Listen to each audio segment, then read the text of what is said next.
Hi, this is Zibby Owens, and you're listening to Totally Booked with Zibby, formerly Moms Don't Have Time to Read Books. In my daily show, I interview today's latest best-selling, buzziest, or underrated authors and story creators whose work I think is worth your time. As a bookstore owner, publisher, author, and obviously podcaster, I get a comprehensive look at everything that's coming out and spend my time curating the best books so you don't have to. Stay in the know, get insider insights, and connect with guests like I do every single day. For more information, go to zibbymedia.com and follow me on Instagram at Zibby Owens. Matthew Eicheldinger is the author of Sticky Notes, Memorable Lessons from Ordinary Moments, and Holes in My Underwear, over 100 poems that will knock your socks off. He's also the author of the Matt Sprouts and the Curse of the 10 Broken Toes book and series, and continues to write stories that capture the imagination and hearts for readers. Beyond the page, Matt shares relatable stories with his hundreds of thousands of followers on social media and has amassed over 100 million views, where he makes people laugh, think, and appreciate the small moments in life. He is a New York Times bestselling author, storyteller, and educator. Whether he's writing, illustrating, or sharing personal anecdotes, Matt's goal remains the same: connecting with audiences in a way that feels both deeply personal and universally relatable. Welcome, Matt. Thank you so much for coming on Totally Booked to talk about all of your many books, but particularly Sticky Notes, which I just loved. So congratulations.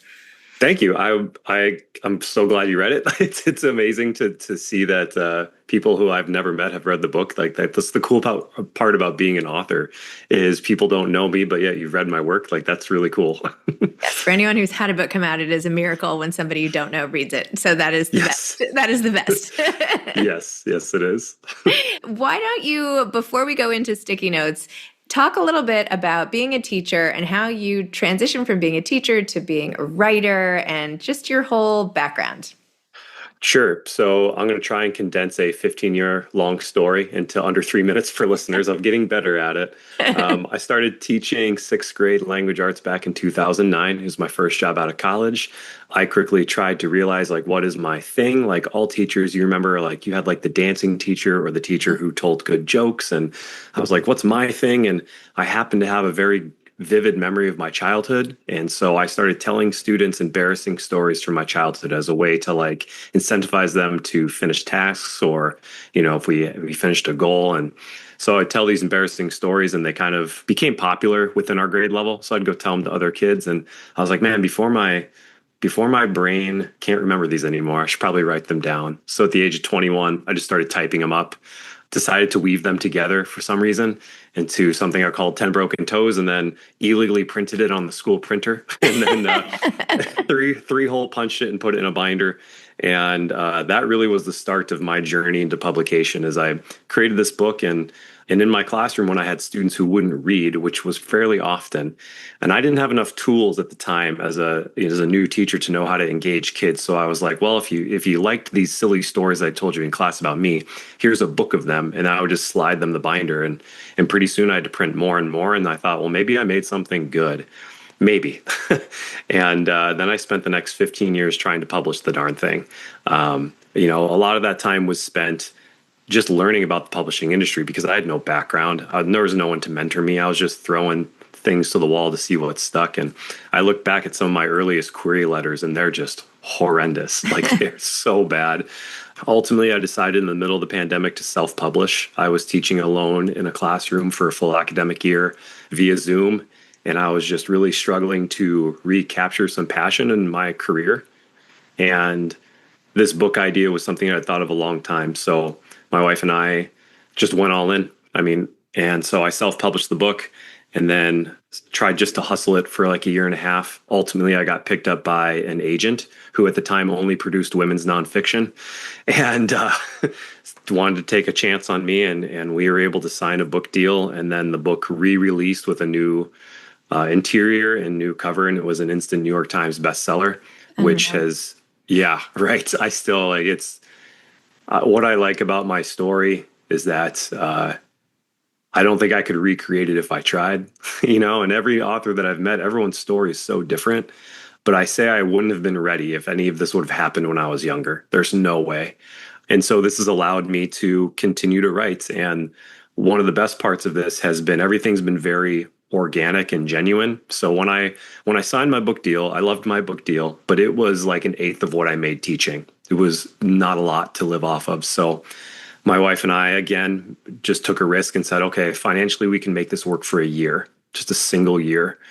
And so I went on leave. And on the first day of summer vacation, I was like, I should probably like grow social media somehow. Like, I don't know how to do that, but I should do it somehow. And so I started telling stories that I'd saved from my classroom. I wrote something down every day for 15 years, multiple things, nothing long, just like shorthand things that I wanted to remember about kids. And I started telling these and the lessons that I learned in those moments, and they resonated with people. And so that allowed me to write another book called Sticky Notes, which is just mini stories from the classroom. And when I say mini, I mean like they're really short. They're less than like 300 words.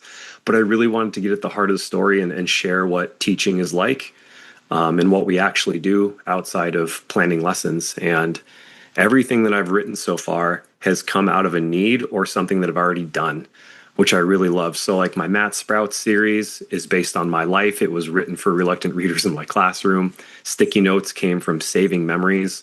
Holes in My Underwear that comes out in September is poetry that I had to write for my classroom because we just didn't have any curriculum. And so it got better over 15 years. And that's what I like about what I've been able to push out so far is I'm not trying to copy anybody else. It's just things that I've done because I needed to.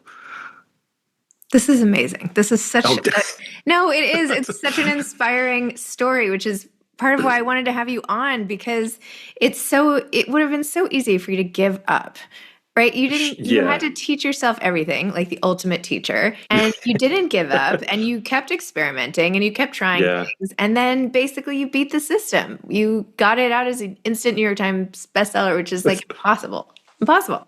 Yeah, I still don't know. Like I really I didn't even have a desk until this year. Like this desk that you're seeing, I've been writing in a broken IKEA chair upstairs. Like I think there's a lot of perceptions when you get like a New York Times best-selling title. There's a lot of assumptions, even from my best friends. They're like, "Oh, you're set for life now, right?" I'm like, "No, I still treat this like I'm hustling an independent book every day." Like getting on this podcast, this is a huge opportunity for me. This is huge. I thought about this for an entire week, and I this is how you have to treat it, because unfortunately right now, and maybe you've met plenty of authors, so I'm sure you've heard this before. A lot of how I work now is out of fear, because I feel like this is just going to go away as quickly as it came, but also that helps me treat it as something special. Because if I do go back to the classroom, that's fine. I'm not running away from it. Although I really enjoy this, and I think I was meant to do this, treating it as if it's a moment in time makes it special. But also, like, I'd really like to keep doing it. Well, I feel like you have more than earned your stripes in the classroom, and you are obviously such a compassionate, warm, sort of loving teacher, and your Thank you. ability just to listen. I mean, after going through all of your stories of how you interact with kids in the classroom and just seeing people for who they are, I mean, that is what you bring to writing fiction. And that is you can't teach that. That's just something you either have or you don't have. Yeah. And, I think obviously a lot of writers write based on people they know. I have 15 years of so many individuals. And so as I write about students in my classroom or other books, I see their faces, I hear their voices. And it's really cool to draw inspiration from some of the hardest moments of teaching, but also the best. Speaking of hard moments, do you mind if I read one of your short excerpts? I would love to. Yeah, go for it. This is called Brownies. Is that okay? I love that one. I love this one. Brownies. I was not having a good day. My students weren't doing anything out of the ordinary, but my patience limit was already maxed out. I was up all night with my daughter who couldn't sleep. Our car battery had died and I had to get a ride, and none of my classroom technology was working. So the lesson was doomed from the start. On top of it all, I was not able to put on a happy face for my students, and that gave me teacher guilt, which made me even more miserable. I don't even like thinking about it. At lunchtime, one of my students, Arkle, came into my room. He was holding a tray full of brownies. "Hey, Mr. Ike, it looks like you're having a bad day," he pointed out. So I got a bunch of kids to donate their brownies. So now you have a brownie mountain. I don't think I've flipped from a frown to a smile so fast. I actually felt better the rest of the day until I got a bellyache from all the brownies I ate. I think we often try to give people space when we think they are in a bad mood, but maybe that's not always the right move. Maybe they just need to be given a genuine dose of kindness to bring them back. Or, a tray full of brownies couldn't hurt either. Yeah, I love that story. And what's fun too is, when I wrote down a lot of these memories, they were written down in really short form. People think I kept like an organized binder of like paragraphs upon paragraphs of reflective. No, it was like a sentence, maybe with the kid's name or next to their face in a yearbook. But I never wrote it down for how the lesson that I then tell. So like that story, I just wrote down like the day Arkell brought a brownie mountain, and then as an adult, when you sit and think about that for a long time, you start to see all these little things in there about humanity. And Yep. you're like, oh, that's what that moment was. Okay, that's pretty cool. And when I was writing these stories or trying to think about how to present them, it was tempting to like give the background of this student and where he's from. And I just don't think that's necessary to tell a good story. I think a good story gets you in there quickly, or it can. And I wanted to keep it short. So I'm glad you enjoyed it. I did. Can I read one more of them? Do you mind? Yeah, you read away. It's rare. I never get to hear someone else read my stories, so I'm loving it. Okay, this is Silence and Stars. Oh, that's one I tell. I travel to give keynotes, and this is one that I lead with. So yeah, can't wait to hear I it. mean, see, I'm just so good. No, I'm kidding. Okay. Silence and Stars. We were able to take our students to an overnight environment camp. Many of our students have never left the city or camped, and we were going to take them to northern Minnesota in the middle of winter. There was some complaining at the beginning, but by the middle of the day, everyone was having a blast, including Joyce. "Mr. Ike, this is so much fun," she yelled during a hike. "I've never done anything like this." That night, we took the kids on a hike on a frozen lake, and we all spread out, turned off our flashlights, and lay down on the ice in silence while we stared up at the stars. Complete silence. When it was time to hike back, I noticed one student was still lying down. It was Joyce. "You ready to hike back?" I whispered. "I didn't know what silence was until today," she said. "I'm going to miss this." And then we just stood there gazing up. The rest of the class joined us, so we all stood there together in the silence and stars. We don't always get to choose what we remember, but sometimes you can feel the powerful potential of a moment.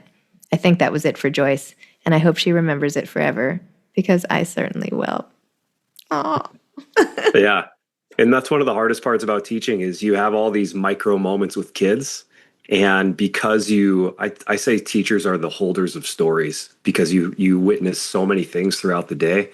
So to be able to recognize how that might resonate years down the line for a kid or even for yourself is really hard as a teacher because you go through so much of it. And so when I get the opportunity to speak to teachers at conferences or education departments, this is one of the lessons that I share is being able to recognize these in the moment of you're not going to see how this impacts Joyce or whoever it is years down the line, but you can feel that it's important. Like I remember feeling like I can see her gears turning in her head. This will be something that she shares at dinner when she gets home. If she chooses to have kids, this will be something that she shares with her kids.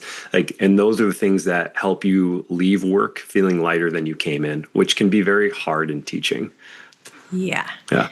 And this, as you referenced the pandemic, I mean, and throughout your stories, occasionally you talk about these hard days and days when it just gets you down. How can it not? I mean, there's so much pressure. Yeah.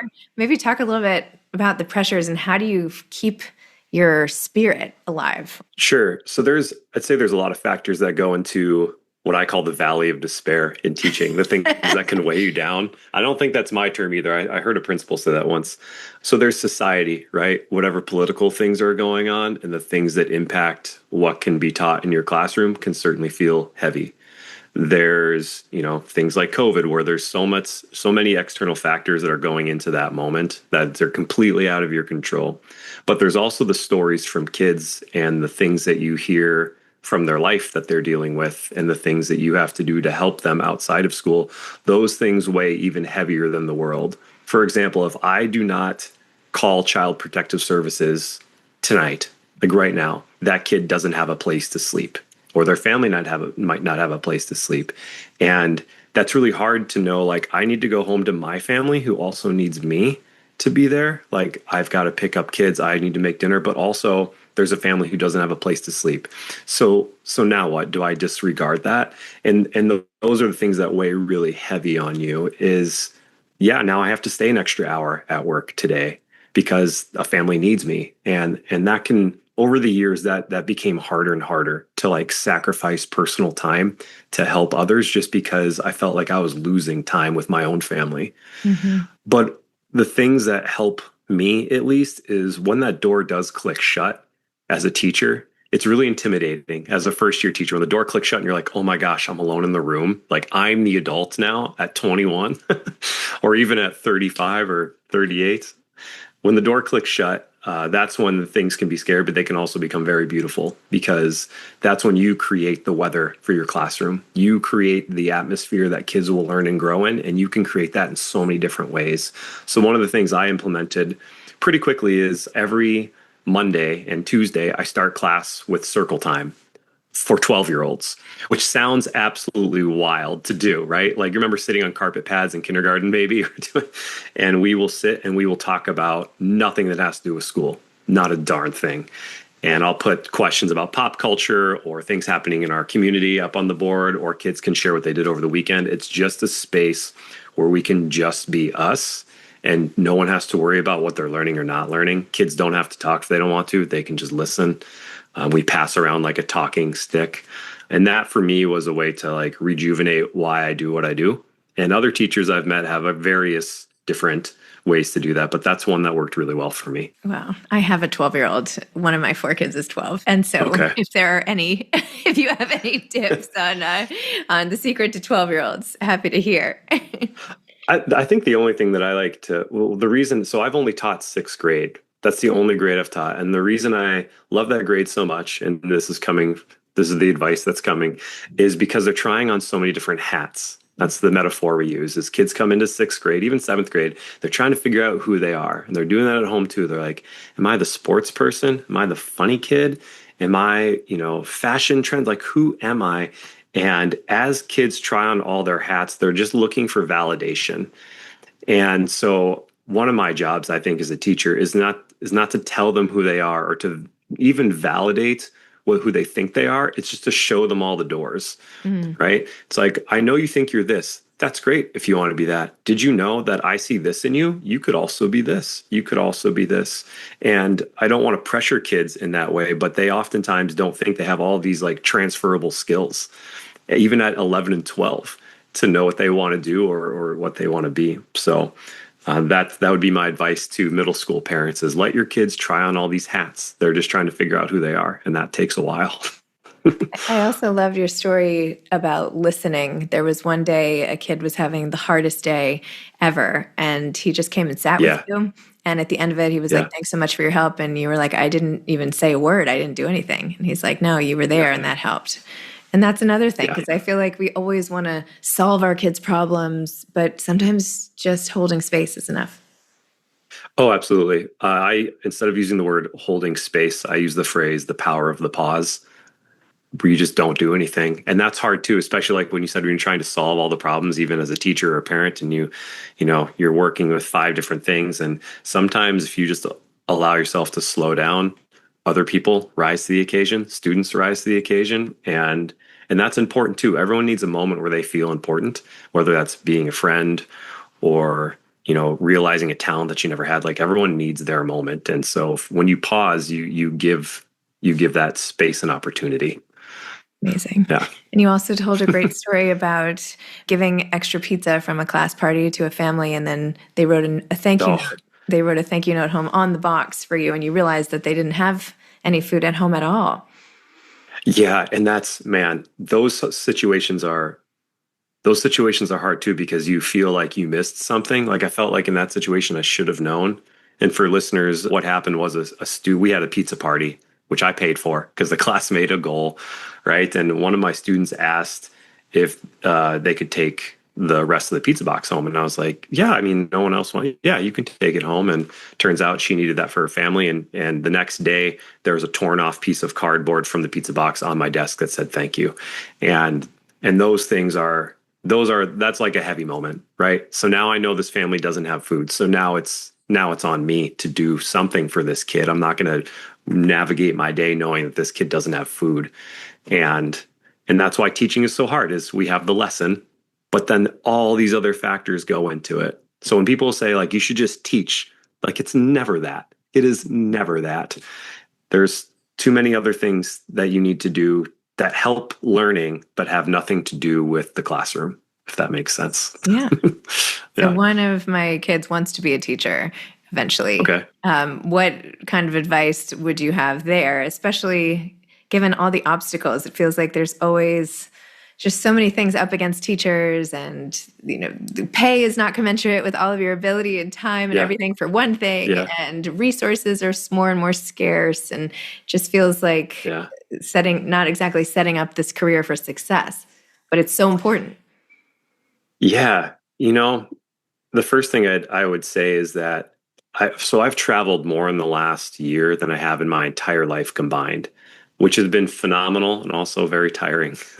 But I take any opportunity I can. I really do. And that's been great to see different parts of the country and see how education works in other places.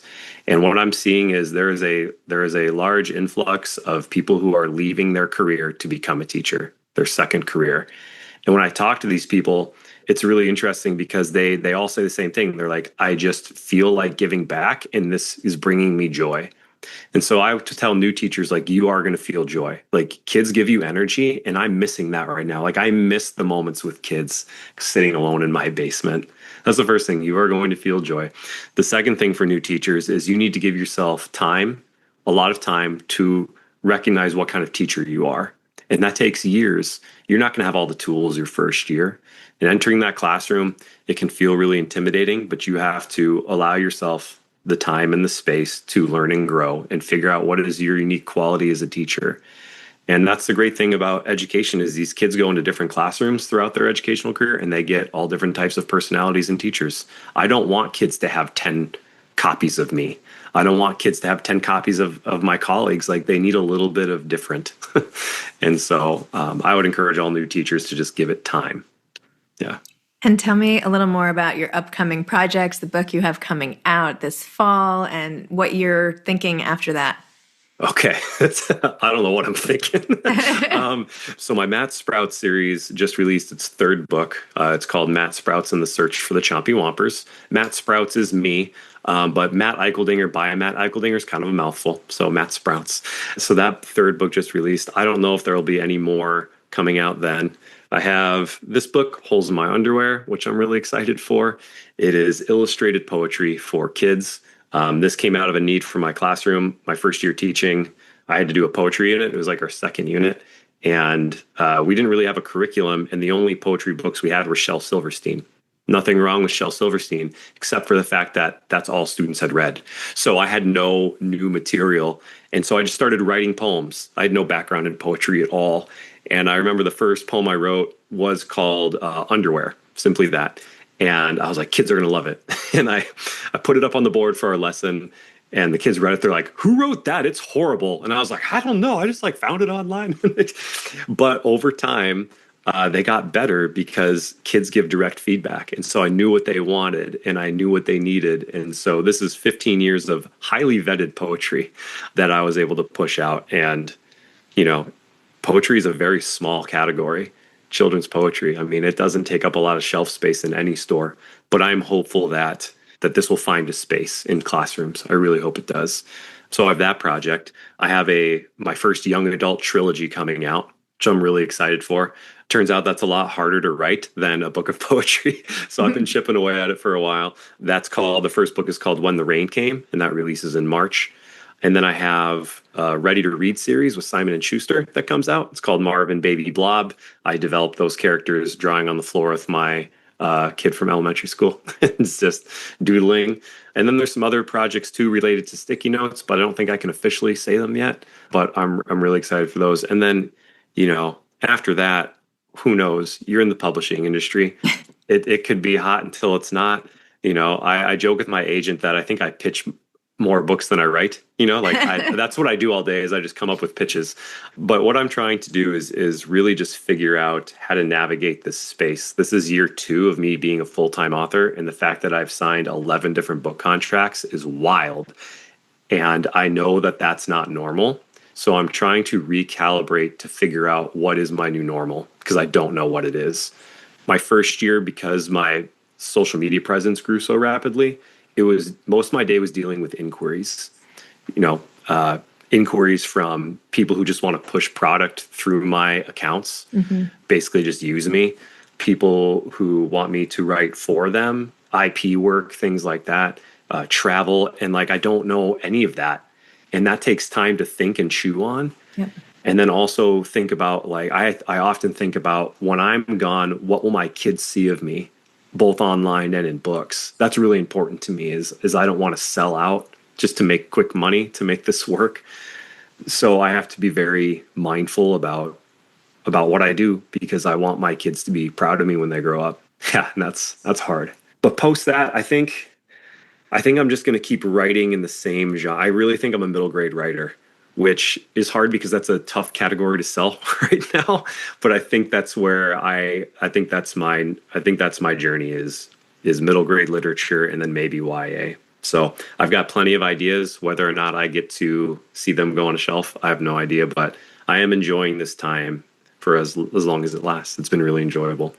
Amazing. Well, yeah. Matt, I'm so inspired by your story. And oh, good. No, it's really wonderful. You have found your niche of who to talk to and what you want to say and how to impact the world. And that's pretty awesome. So congratulations. Really, congrats. I hope it all just keeps going and you're on such a great trajectory. And thank you. It's only room to go up from here. So that's what I'm hopeful for too. We shall see.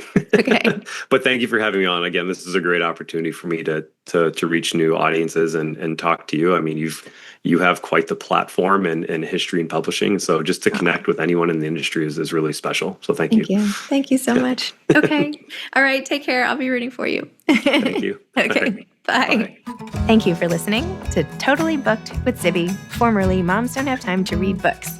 If you loved the show, tell a friend, leave a review, follow me on Instagram at Zibby Owens, and spread the word. Thanks so much. Oh, and buy the books.